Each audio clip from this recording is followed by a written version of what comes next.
마태복음 13장 31절로 33절까지의 말씀을 오늘은 우리 다 같이 한 목소리로 또 큰 목소리로 같이 합독하도록 하겠습니다. 31절 다 같이 합독합니다. 또 비유를 들어 이르시되 천국은 마치 사람이 자기 밭에 갖다 심은 겨자씨 한 알 같으니 이는 모든 씨보다 작은 것이로되 자란 후에는 풀보다 커서 나무가 되매 공중의 새들이 와서 그 가지에 깃들이느니라. 또 비유로 말씀하시되 천국은 마치 여자가 가루 서말 속에 갖다 넣어 전부 부풀게 한 누룩과 같으니라. 아멘. 아멘. 오늘은 대단히 짧은 본문의 메시지지만 그러나 이 본문의 메시지 가운데 두 편의 천국에 대한 비유가 기록되어져 있습니다. 우리가 잘 아는 것처럼 겨자씨의 비유는 너무나도 잘 알려진 그러한 천국의 비유 가운데 하나입니다.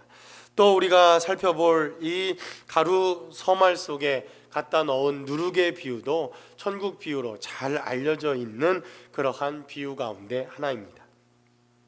우리가 이 천국의 비유를 자세히 살펴보면 씨를 뿌리는 비유와 그리고 제밭에 자신의 씨를 뿌렸던 이 비유와 함께 오늘 기록되어져 있는 겨자씨와 누룩의 비유를 살펴보아도 우리의 삶과 상당히 밀접하고 대단히 관계가 있는 그러한 비유들로 하나님께서 천국과 천국의 원리와 그리고 천국의 삶을 살아가는 하나님의 나라를 설명하고 있다는 것입니다.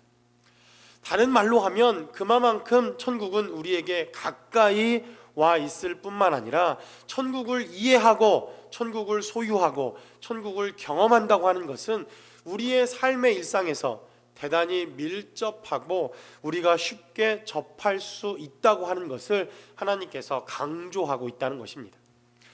얼마나 많은 사람들이 천국 그러면 적어도 하늘 이 천국을 소유하기 위해서는 뭐 나무 뿌리 하나 정도는 뿌리를 뽑아 기도하는 정도가 되거나 아니면 40일 금식을 하거나 아니면 요한계시록을 통달해서 하늘에서 뭔가 번쩍번쩍 해야만 이 천국을 이해하고 천국을 소유할 수 있는 것처럼 천국에 대한 잘못된 메시지들을 우리는 너무나도 쉽게 접해왔던 것도 사실입니다. 그러나 주님께서 이 천국에 대한 비유와 천국에 대한 복음의 메시지를 증거하시면서 사실 우리가 쉽게 접할 수 있고 우리가 쉽게 경험할 수 있는 것들로 천국에 대한 하나님의 메시지를 증거하셨다고 하는 것은 그만큼 천국은 쉽고 그만큼 천국은 누구나 누릴 수 있을 뿐만 아니라 어디에서든지 우리는 이 천국의 놀라운 능력의 역사를 경험할 수 있다고 하는 것을 전제로 하고 있다는 것입니다.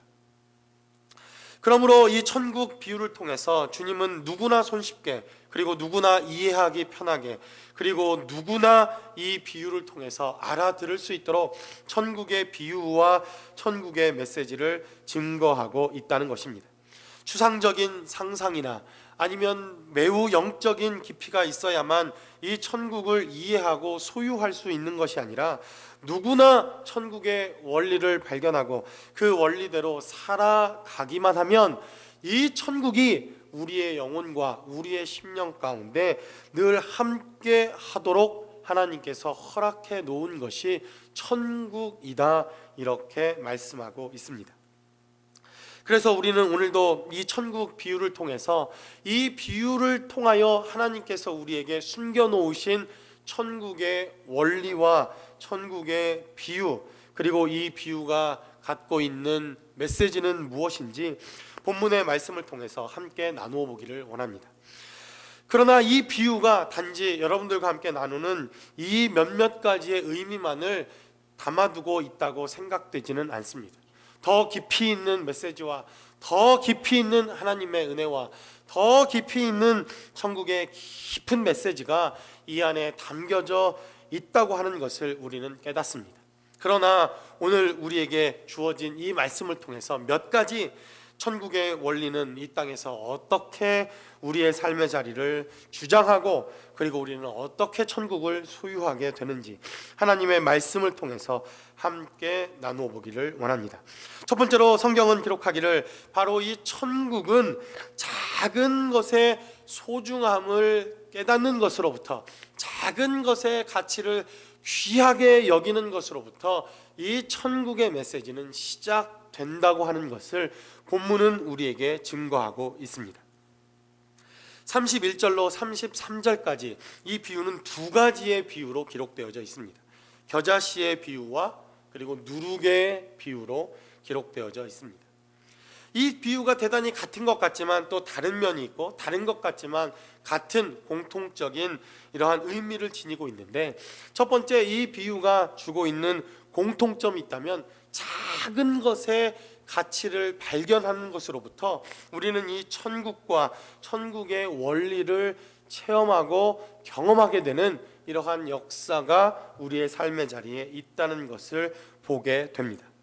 오늘 본문은 기록하기를 또 비유를 들어 이르시되 천국은 마치 사람이 자기 밭에 갖다 심은 겨자씨 한 알 같으니 이는 모든 씨보다 작은 것이로되 라고 주님은 말씀하십니다.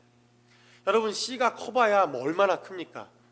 뭐 호두 씨 정도 돼야 좀 크지 않습니까? 그 정도 말고는 보통 씨 그러면 그렇게 큰 씨를 우리가 보는 것이 그렇게 흔하지 않은 일입니다.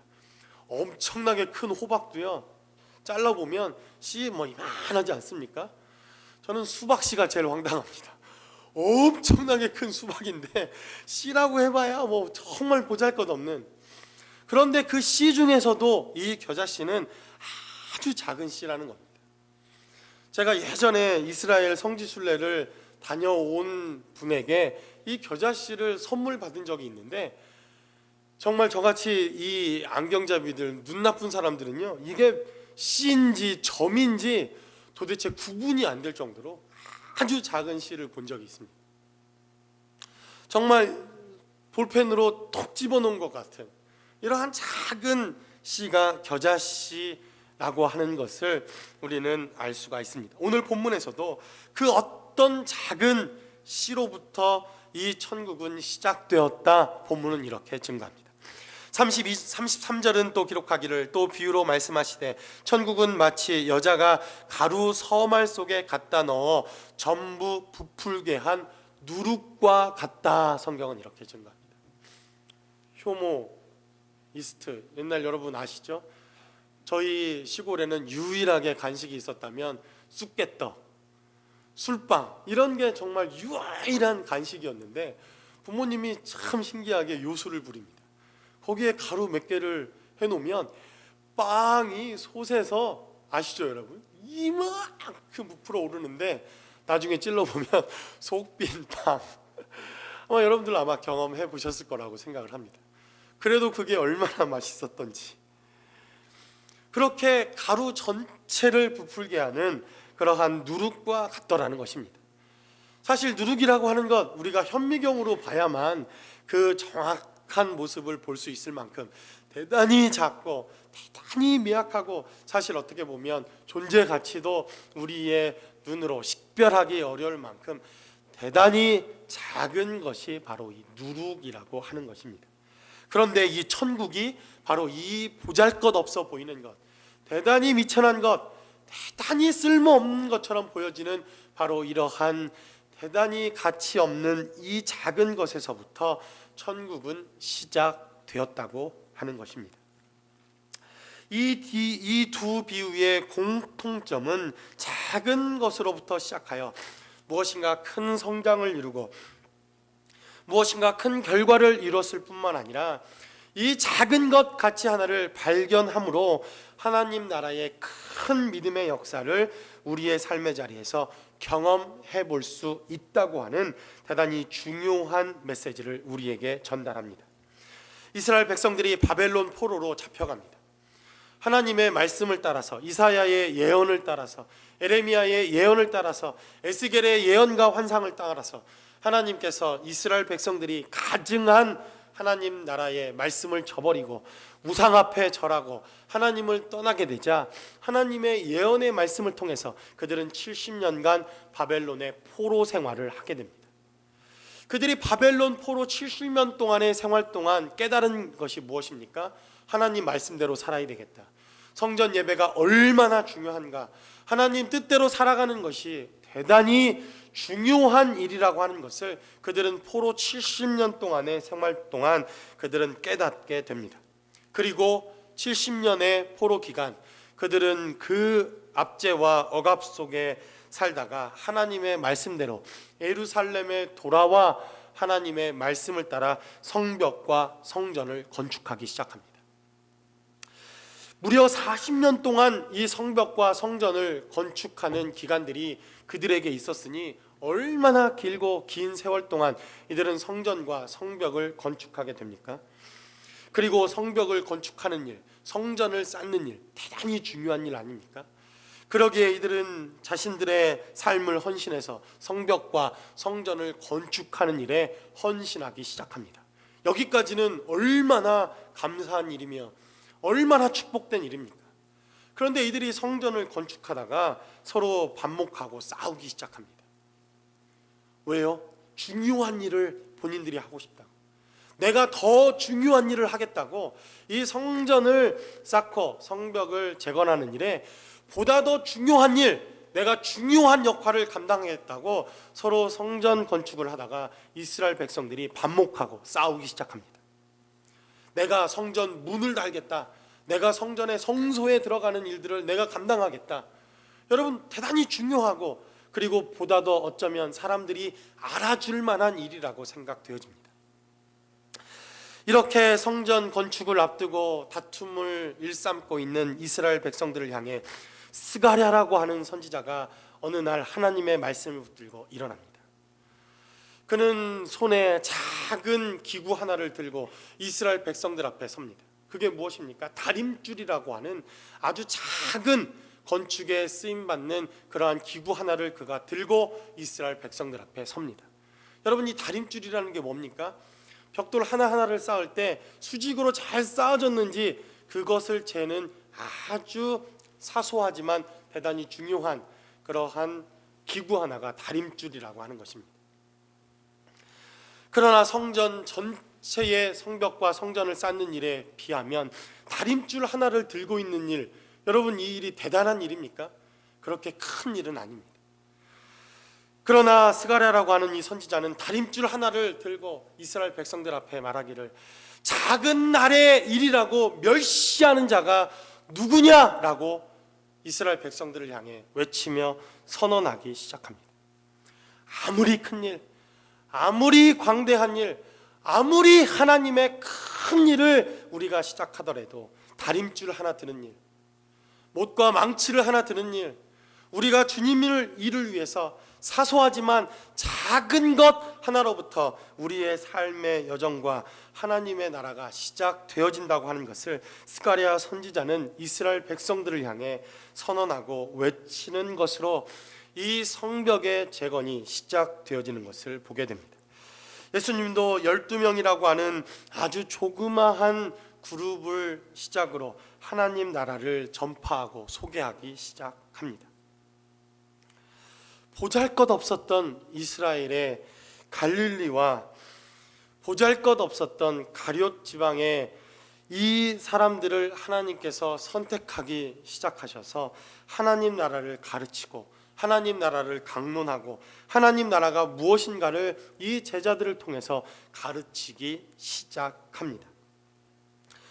그 누구도 알아주지 않는 12제자 공동체, 그 누구도 그 이름과 그들의 학식과 그들의 학문과 그들의 전도의 능력을 인정받지 못했던 이 작은 공동체를 시작으로 하나님의 나라는 지금까지 성장하고 지금까지 이어져 내려왔더라는 것입니다.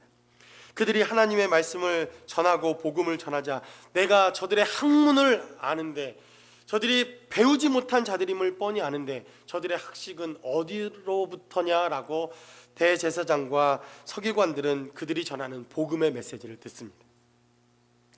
아주 보잘것없었던 이 12명의 공동체로부터 하나님의 나라가 시작되었다는 것입니다. 우리가 잘 아는 것처럼 사도 바울도 3차 전도 여행을 통해서 그는 에베소에 큰 부흥의 역사를 일으킵니다. 교회사에 있어서 이만큼 큰 부흥의 역사가 없을 만큼 에베소 공동체는 엄청난 부흥과 폭발적인 부흥의 역사를 가져오게 되지만, 그러나 이 부흥도 에베소 지방에서 사도 바울이 12명의 아직 성령을 체험하지 못한 이 제자들을 만나는 것으로부터 복음 전파가 시작되었다는 것입니다. 너희가 믿을 때에 성령을 받았느냐? 너희가 믿을 때에 성령을 체험했느냐?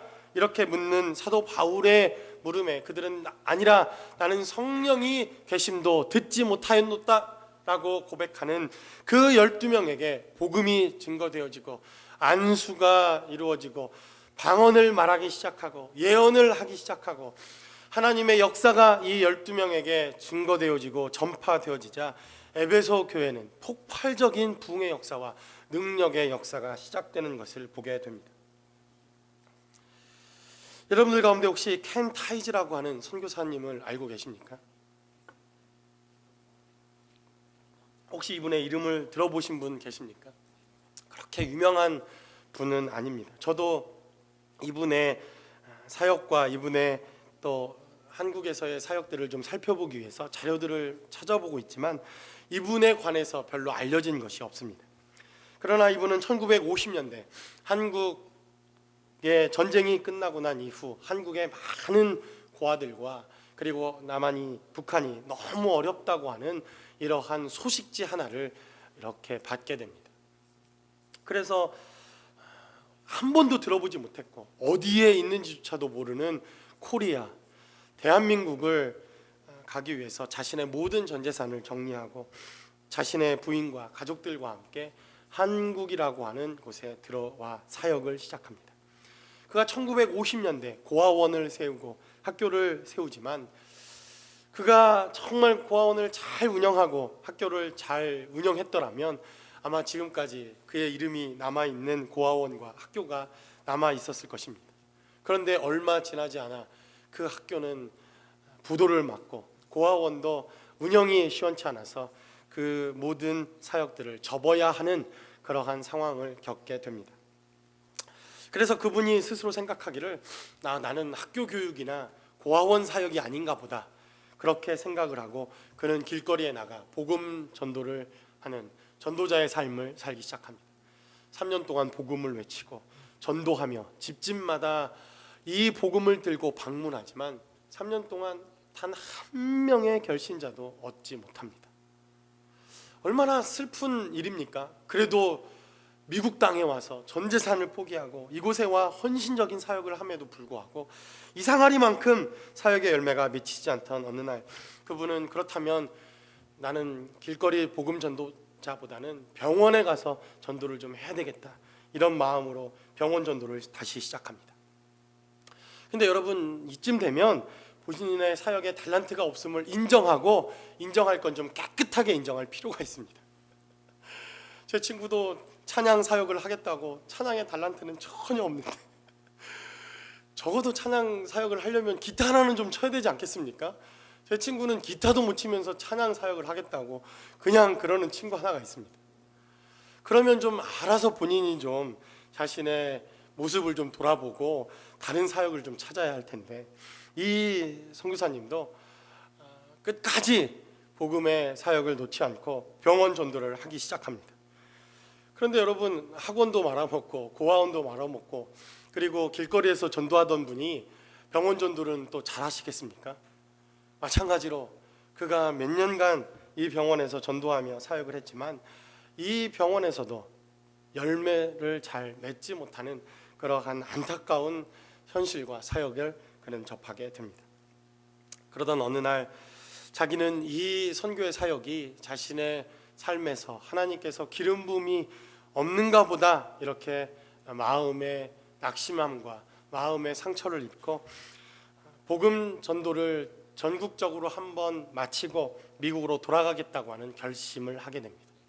그리고 그가 전국에 있는 병원 곳곳을 전도하고 돌아다니다가 마침내 부산에 있는 한 병원에서 중학교 2학년쯤 돼 보이는 청년 하나를 전도합니다. 그리고 그분이 하나님의 복음을 받아들입니다. 그분이 기쁜 마음으로 그래도 한 영혼을 결실했구나 이렇게 돌아갔겠습니까? 아니면 몇 년을 수고했는데 겨우 중학생 하나, 그것도 오늘 살지 내일 죽을지 모르는 이 폐병, 깊은 폐병에 걸린 중학생 하나가 겨우 복음을 듣고 내 사역은 여기까지인가 보다, 이러한 낙심된 마음으로 돌아갔겠습니까? 정확하게는 알지 못하겠지만 아마도 미국으로 돌아가면서도 그는 자신의 사역이 실패한 사역, 어쩌면 하나님의 기름 부음이 없는 사역, 자신의 몇십 년간의 사역을 통해서 얻어진 사역이라고는 한 명의 결신자를 얻는 것, 그것도 양육조차도 해보지 못하고 미국으로 돌아가는 자신의 사역이었다고 그는 생각하며 미국으로 돌아갔을지도 모릅니다. 그리고 그 켄 타이즈 선교사의 이름과 삶은 완전히 잊혀집니다.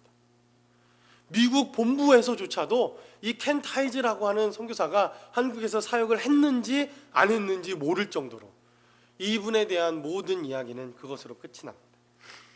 그러다가 중학생이었던 이분이 하나님의 은혜와 능력으로 복음을 받아들이고 생명을 체험하고 그가 하나님의 천국의 메시지를 받아들이게 된 어느 날, 그분은 이제 켄 타이즈라고 하는 선교사를 찾기 시작합니다. 도대체 나를 전도한 사람이 누구였는지, 나에게 복음을 전파했던 사람이 누구였는지, 그곳 폐병을 앓고 죽어가고 있는 자신에게 하나님의 복음을 전하고 하나님의 말씀을 전하고 천국의 복음과 소망을 주었던 그 선교사가 누구였는지 백방으로 찾아다녔지만 이 선교사의 이름조차 아는 것이 너무나도 힘들다고 하는 것을 그 목사님이 깨닫게 되었습니다. 바로 그 목사님은 우리가 잘 아는 여의도 순복음교회의 조용기 목사님이십니다. 이렇게 작은 것에 대한 소망과 한 영혼에 대한 소망과 가치를 발견한 것, 이것으로부터 하나님의 나라와 천국의 메시지가 시작될 수 있다면 우리 주변에 있는 보잘것없어 보이는 작은 영혼, 우리 주변에 있는 누구도 거들떠보지도 않는 작은 한 영혼을 통해서 우리가 그의 가치를 발견하고 그 능력을 체험하며 하나님이 이 보잘것없는 우리의 영혼도 사용하실 것이라고 하는 이 가치를 발견하는 것으로부터 천국은 시작될 수 있다는 것입니다. 이와 같은 은혜가 저와 여러분들의 삶의 자리에 함께 하실 수 있기를 주님의 이름으로 간절히 축원합니다. 두 번째로 성경은 기록하기를 천국은 성장하고 자란다고 하는 것을 우리에게 증거하고 있습니다. 오늘 본문의 공통적인 메시지는 바로 자란다는 것입니다. 성장한다는 것입니다. 비록 작은 것, 너무나도 가치가 없어 보이는 것일지라도 이 공통점의, 이 본문의 공통점은 성장하고 자라서 반드시 열매를 맺고 결실을 맺는다는 것으로 이 메시지의 결론이 맞춰진다고 하는 것을 성경은 우리에게 증거합니다. 마태복음 11장 12절의 메시지를 살펴보면 주님께서 천국에 대한 메시지를 증거하면서 우리에게 이렇게 증거합니다. 침례 요한의 때부터 천국은 침노를 당하나니 침노하는 자들은 이 천국을 빼앗게 될 것이다. 성경은 이렇게 증거합니다. 단어 자체가 어렵고 우리가 잘 사용하지 않는 표현이기에 이 내용이 어려워 보이지만 간단합니다.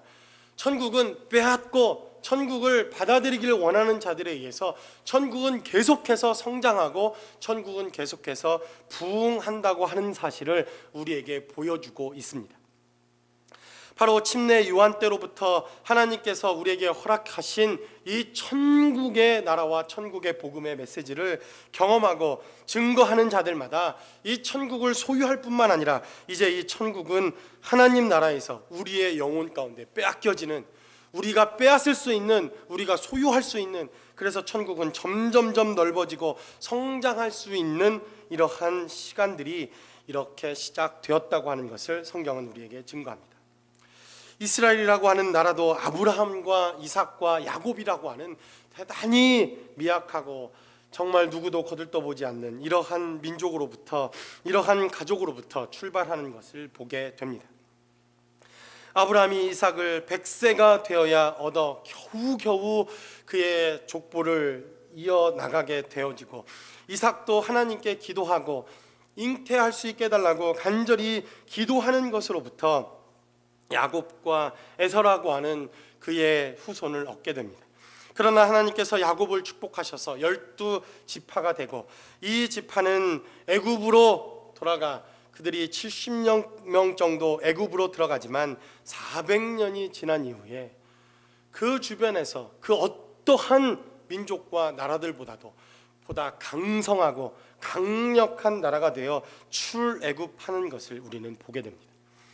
여러분들에게 미리 말씀드렸듯이 12제자들이 예수님의 복음 공동체로, 하나님 나라의 공동체로 시작되었지만, 이들이 성령이 임하고 하나님의 약속이 이들에게 임하게 되자 그들은 예루살렘으로부터 시작하여 사마리아와 그리고 로마와 저 서바나 땅 끝까지 이르러 하나님의 복음과 메시지를 증거하는 삶을 살게 됩니다.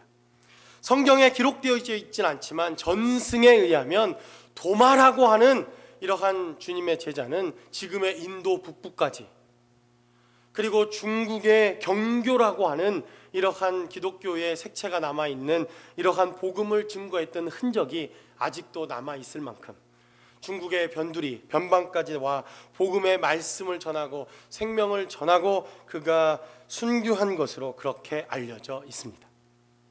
하나님의 나라가 예루살렘에서부터 시작되었지만 점점점 성장하고 점점점 뿌리를 내리고 하나님의 말씀을 쫓아 성장하고 부흥하고 발전하며 계속해서 하나님의 나라가 증거되어지고 있다는 사실을 본문은 우리에게 증거하고 있다는 것입니다. 그러므로 천국을 소유한 자들은 이러한 외적인 성장이 반드시 있어야 한다고 하는 사실을 본문은 우리에게 증거합니다. 한국 교회도 특이한 교회 아닙니까? 한국 교회도 아펜젤러나 혹은 우리가 잘 알려진 이러한 선교사님들에 의해서 복음이 전파되어진 것으로 그렇게 알려져 있지만, 아펜젤러나 혹은 언더우드와 같은 선교사가 한국에 들어오기 이전에 이미 1800년대 황해도 소래라고 하는 이 작은 지역에 서상륜이라고 하는 사람에 의해서 스스로 하나님의 복음을 받아들인 민족, 이것이 대한민국 대단히 역사적으로 이상하고 신비한 민족이라고 하는 것을 우리는 깨닫습니다. 이미 선교사의 복음이 들어오기 이전에 이 소래라고 하는 조그만 마을에 쪽복음인 마가복음과 누가복음이 복음의 메시지를 통해서 전달되기 시작합니다. 한 사람 한 사람이, 가정이 예수를 믿고 한 가정 한 가정이 복음으로 받아들여지자 이 소래라고 하는 조그마한 마을은 이미 전 가족들이 하나님의 복음을 받아들이고, 선교사가 들어오기 이전에, 선교사의 복음이 전파되기 이전에 자생적인 교회를 출발했던 그러한 민족과 나라가 바로 대한민국이라고 하는 나라입니다. 이렇게 작은 교회, 전체 인구의 2%가 되지 않았던 이러한 기독교 인구를 갖고 있었던 한국은 일제강점기에 무려 민족 대표 33인 중에 16명, 거의 50%에 육박하는 이러한 민족의 지도자들을 배출해냅니다. 전 인구의 2%가 되지 않는 이러한 그리스도인들이 민족 대표 33인 중에 50% 이상을 차지했다고 하는 것은 대단히 이 교회사에 있어서 저는 중요한 사건이라고 생각되어집니다. 보잘것없었던 한국교회가 일제강점기와 6.25를 거치고 난 이후 전 세계의 유례를 찾아볼 수 없었던 부흥의 역사를 일으킵니다. 지금 전 세계 50개 교회 중에 약 27개의 교회가 한국교회가 가장 큰 교회 중에 하나입니다. 장로교회를 비롯해서 침례교회, 그리고 성결교, 감리교, 또 모든 교단 할 것 없이 가장 큰 교회는 바로 한국에 있는 것을 우리가 살펴볼 수 있습니다. 이렇듯 천국은 성장하고 자라난다는 것입니다. 천국을 소유했다면 반드시 성장하고 자라날 뿐만 아니라 외적인 성장을 통해서 하나님 나라가 이 땅에 도래하고 있음을 보여주는 것으로부터 하나님의 놀라운 나라의 성장은 이미 시작되어지고 예고되었음을 성경은 우리에게 증거합니다. 단 한 번도 교회는 줄어들었지만 하나님의 나라는 줄어든 적이 없다는 것을 우리가 살펴본다면 이 하나님의 나라는 지금도 꾸준히 성장하고 있음을 하나님께서 우리에게 증거하고 있다는 것입니다. 마지막으로 성경은 우리에게 증거합니다. 이 천국을 소유한 사람들은 내적인 성장도 함께 보여주고 있다는 것을 우리에게 이 말씀을 통해서 하나님이 말씀하고 계신다는 것입니다. 우리는 이 천국을 소유한 자들이 어떻게 외적인 성장을 이루는지를 보았습니다. 오늘 본문을 보니까 작은 씨였지만 자란 후에 풀보다 커서 나무가 되어서 공중의 새들이 그 나무에 깃들였다. 성경은 이렇게 말합니다. 또 비유로 말씀하시되 천국은 마치 가루 서말 속에 갖다 넣어 전부, 한두 개도 아니고 전부를 남김없이 하나도 빠짐없이 부풀게 한 누룩과 같다. 성경은 이렇게 증거합니다. 보여지는 외적인 성장뿐만 아니라 보이지 않는 곳에서 내적인 성장은 이 천국을 소유한 자들이 체험하고 경험하게 되는 역사다. 성경은 이렇게 증거합니다. 외적인 성장은 나무가 되어 공중의 새들이 와서 그 가지에 깃들 만큼 성장했다는 것입니다. 그러나 내적인 성장은 무엇입니까? 이 나무의 새들이 와서 그곳에서 쉼을 얻고 깃들이고 그리고 생명을 체험하고 그리고 그곳 그늘진 그곳에서 그들의 어려움과 낙심된 마음들과 그들의 모든 것들을 쏟아넣고 쉼을 얻어가는 쉼의 터전이 바로 이 씨앗으로부터 천국을 소유한 곳으로부터 시작되어지는 것을 보게 됩니다. 나는 가만히 있고 싶은데 나는 아무런 감동과 아무런 변화를 받고 싶지 않은데 가루 서말 속에 누룩이 들어오자 변화되기 시작합니다. 변화가 일어나기 시작합니다. 무엇인지 모르겠지만 변화가 일어나기 시작합니다. 바로 천국은 이와 같다는 것입니다. 바로 누룩과 같은 그 한 사람이 시작되어지고 변화가 있게 되어지자 그 한 사람 때문에 가정이 변화되었다고 하는 놀라운 간증을 우리는 듣지 않습니까? 내가 최초예요. 내가 우리 집안에 처음 예수 믿는 사람이에요. 저의 기도와 저의 간증 때문에 저의 기도 때문에 우리 가족들이 변화되었고 우리 시아버지가 변화되었고 우리 가족들이 변화되었다고 하는 간증을 우리는 수없이 많이 들어왔습니다. 또 이런 간증도 우리는 듣지 않습니까? 내가 그 직장에 들어갔을 때 한 명의 그리스도인도 없었지만 내가 변화되어지고 그 직장의 삶을 시작하자 한 사람 또 한 사람 변화되기 시작하더니 그 직장에 신우회가 조직되고 정말 하나님을 믿는 직장으로 변화되었습니다. 이러한 간증도 우리는 듣지 않습니까? 그 지역에 교회라고는 찾아볼 수 없는 지역이었는데 한 선교사가 아니면 한 목사님이 그곳에 뿌리를 내리고 교회를 시작하고 교회를 건축하고 교회를 개척하여 세워나가기 시작하자 그 지역이 변하고 그 마을이 변하고 온 동네가 변하고 온 동네가 변할 뿐만 아니라 그 온 지역에 영향력을 주는 교회들이 세워져 나가는 간증을 우리는 듣고 있지 않습니까? 이러한 변화가 일어나더라는 것입니다. 여러분, 새들이 와서 그 가지에 깃들인다는 것, 저는 참 이것이 얼마나 성숙함을 나타내는 것인가라는 것을 생각해 보게 됩니다. 한 주간 이 말씀을 묵상하다가 여름에 있었던 사건 하나가 떠올랐습니다. 여름 무덥지 않습니까? 이 캘리포니아. 근데 파킹랏을 찾아 헤매고 있었는데 저에게 하나님께서 파킹의 권세와 은사를 주셔서 나무 그늘 밑, 정말 이 떼약볕이 내려지는 캘리포니아에 그늘진 파킹랏 하나를 탁 예비해 주신 것을 보았습니다. 그래서 하나님 감사합니다. 제가 그렇게 기도하고는 정말 번개처럼 누가 그 파킹랏을 먼저 차지할까봐 정말 번개와 같이 그곳에 파킹을 하고 볼일을 보았습니다. 기분 좋은 마음으로 볼일을 보러 들어가 나온 그 이후 저는 제가 테러를 당한 줄 알았습니다. 그 나무 밑에 완전 새 똥으로 똥밭이 되었습니다. 똥밭. 여러분들 그런 경험이 저만 있었나요? 한두 번쯤 캘리포니아에 계신 분들이라면 다들 경험이 있었을 것이라고 생각되어집니다. 와이퍼가 필요할 만큼 여름이니 그게 또 다 굳어버려서 얼마나 짜증이 여기에서부터 올라오던지, 그리고는 애꿎은 그 나무에 돌만 던지고 욕만 하고, 그리고 성경의 말씀대로 뿌리가 뽑히어 바다에 던지우리라 하면 아주 저주를 퍼붓고 그렇게 왔던 기억이 있습니다. 그런데요, 그 나무는 새들을 다 받아들이고 짹짹짹거리는 그 소리를, 시끄러운 소리를 다 듣고 아무데나 똥을 싸도 불평 한마디 없이 그 새들이 다 와서 깃들일 만큼, 그리고 우리에게 그늘을 제공할 만큼 아름다운 성숙한 모습들을 우리에게 보여주고 있더라는 것입니다. 저는 이 말씀을 묵상하면서 정말 성숙한다고 하는 것, 성장한다고 하는 것이 무엇인가, 그리고 어떠한 것인가 하는 것을 보여주고 있다고 여겨집니다. 여러분, 왜 새 신자입니까? 아무데나 와서 짹짹거리고 아무데나 와서 불평하고 불만하니까 새 신자입니다. 아무데나 똥 싸고 다니니까 새 신자 아닙니까? 그리고 정착하는 것 같더니 포로로 날아가 버리는 게 새 신자입니다.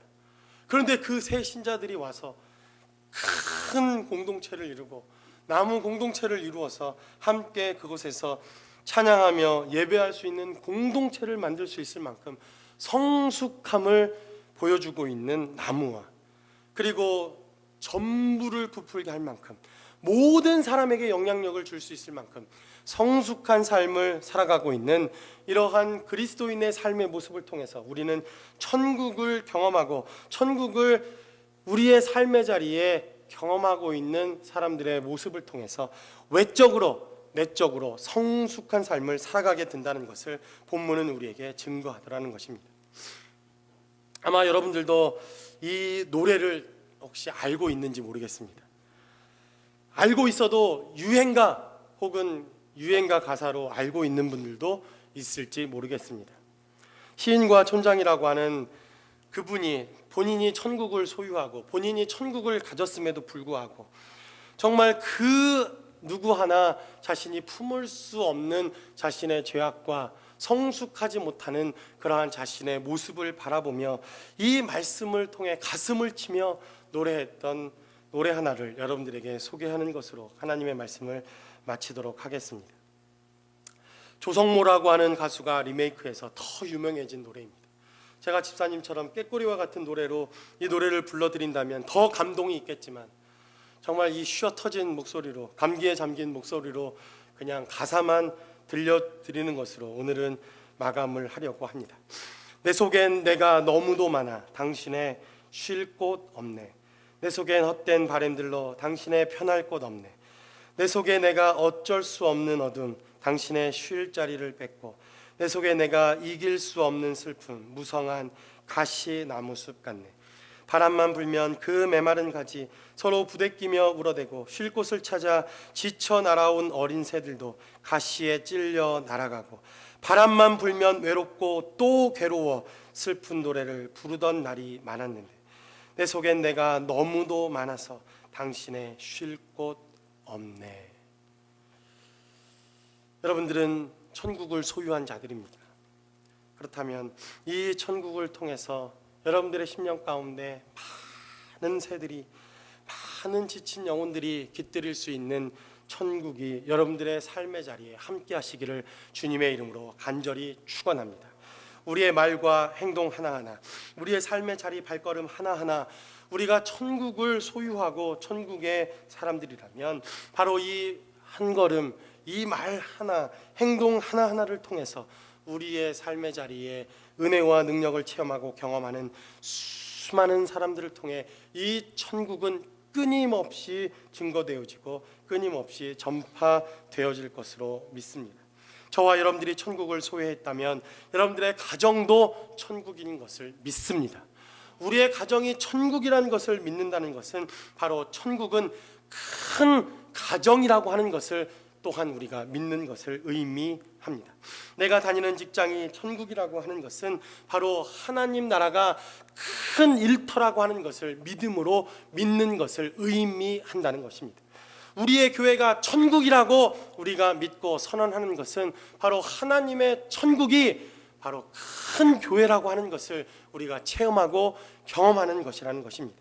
그러므로 우리가 이 땅에서 체험하고 경험하고 있는 가정과 직장과 교회와 우리의 삶의 자리와 관계와 모든 삶의 자리에서 경험하는 그 천국이 바로 큰 하나님 나라의 천국이요, 이 땅에서 경험하고 있는 작은 천국을 통해서 우리는 큰 천국을 소유한 자들이 되더라는 것입니다. 이러한 은혜가 저와 여러분과 주의 몸된 교회와 여러분들의 가정과 직장과 여러분들의 모든 삶의 자리에 함께 하실 수 있기를 주님의 이름으로 간절히 축원합니다. 이 시간 기도하겠습니다. 우리 시간 한 목소리로 기도할 때 하나님의 나라는 완전하다고 우리에게 증거합니다. 정말 완전하신 하나님의 나라,